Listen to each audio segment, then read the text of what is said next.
Deep స్లీప్లోకి వెళ్ళినప్పుడు snoring చాలా చేస్తుండడం మనం చూస్తుంటాం జనాలు.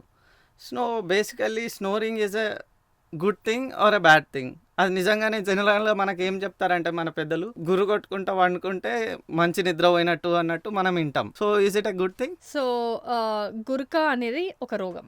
ఓకే, రోగం. Yes. That is a very big word.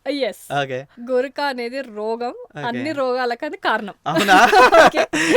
So ఇది నేను ఇప్పటి వరకు ఇచ్చిన ప్రతి ఇంటర్వ్యూలో ఆర్ చెప్పే ప్రతి పేషెంట్కి కూడా చెప్పుకుంటూ వస్తున్నాను. ఓకే, రీజన్ ఏంటి అంటే గురక అనేది basically it's a high frequency sound, అంతే కదా. ఎగ్జాక్ట్లీ. సో ఈ సౌండ్ ఇప్పుడు ఫర్ ఎగ్జాంపుల్ మీరు ఒక డోర్ ని కొంచెం ఓపెన్ చేసి పెట్టారనుకోండి, హాఫ్ ఓపెన్ డోర్. సో మీరు ఎంత నారోడ్ ప్యాసేజ్ క్రియేట్ చేస్తే అంత ఎక్కువ మనకు సౌండ్ అనేది వినిపిస్తుంది, air sound. It's basic physics, right? Physics. So air అనేది నారో స్పేస్ నుంచి వెళ్తుంది, అందుకని సౌండ్ సౌండ్ ఎక్కువ అవుతుంది.